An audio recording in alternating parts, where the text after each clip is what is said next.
This segment of the news has been brought to you by Sun Oil Limited.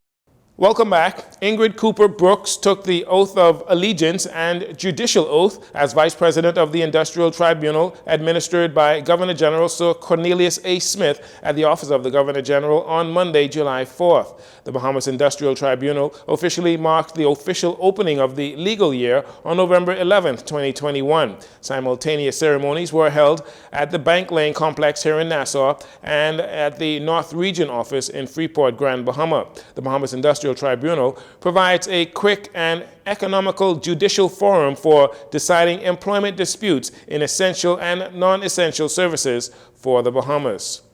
The Bahamas Financial Services Board, in collaboration with Hedge Week, hosted a successful Bahamas Spotlight event in London last week, June 28th. That was last Tuesday. The briefing was held at Prince Philip's House in Mayfair. It was designed to showcase the financial services sector in the Bahamas as the United Kingdom seeks to strengthen linkages with Commonwealth nations and explore opportunities for trade in goods and services. Senator Michael Halkitis, Minister of Economic Affairs, who led the Bahamas delegation, informed attendees that the Bahamas is committed to fostering stronger ties and promoting increased cooperation with the United Kingdom.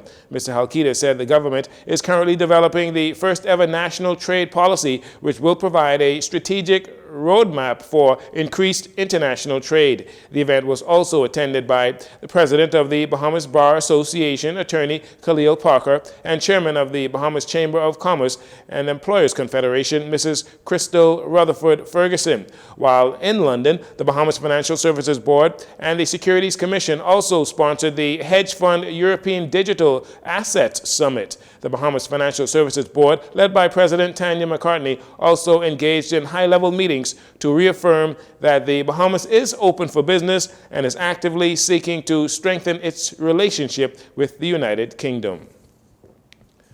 The Ministry of Tourism, Investments and Aviation held its Junior Minister of Tourism Speech Competition finalist last week at the Super Club's Breezes, with 12 competition finalists facing off for the title of Junior Minister of Tourism. The finalists represented schools from across the Bahamas, including Abaco, Andros, Bimini, Cat Island, Eleuthera, Exuma, and Grand Bahama. Dr. Kenneth Romer, Deputy Director General and Acting Director of Aviation, applauded the organizers for the event. But I think if we are going to reinvent the future of tourism, even as we innovate, we need to begin to reshape the way that we view tourism. And that starts again with us becoming the next generation of tourism professionals. So this event is very important because it gives us an opportunity to go to all of our various islands and say to them that the tourism future is not determined only by those of us at the policy or leadership level, but all persons that have a stake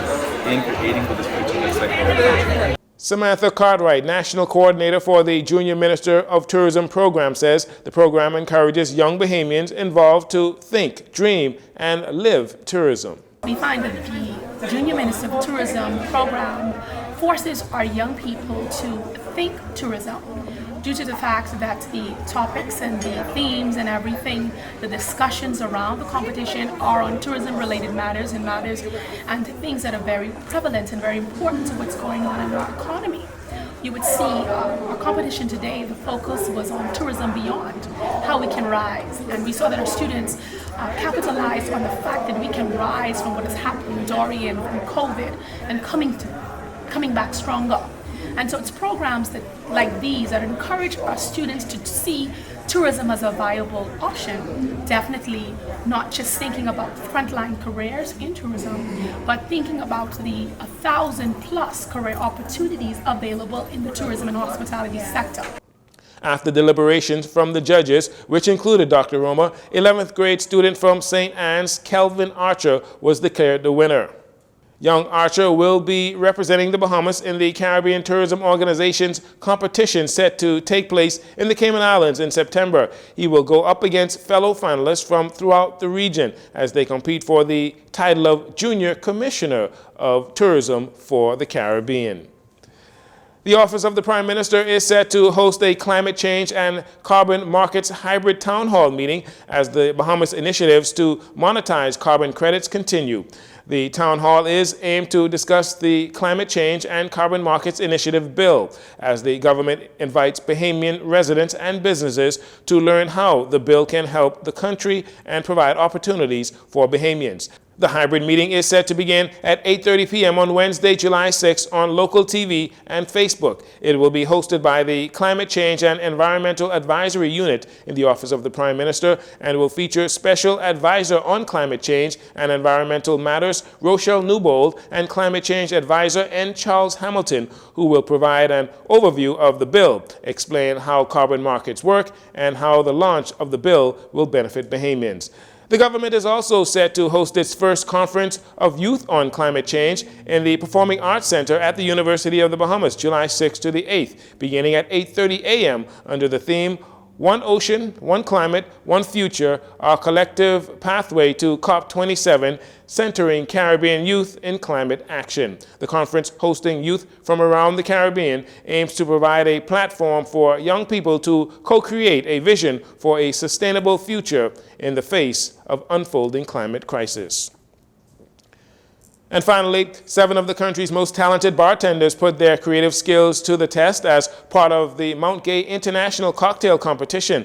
The event was held at the Point and saw bartenders from across the Bahamas compete for a chance to show off their skills in a regional competition in Barbados, where they can win an all-expense-paid trip to the London Rum Festival in October this year.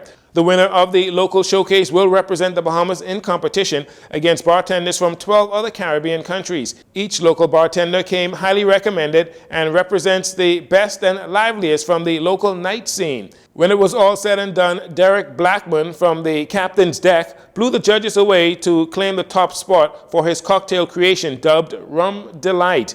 He will head to Barbados to compete on August 16th for the second round of competition.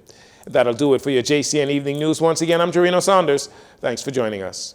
This segment of the news has been brought to you by Sun Oil Limited.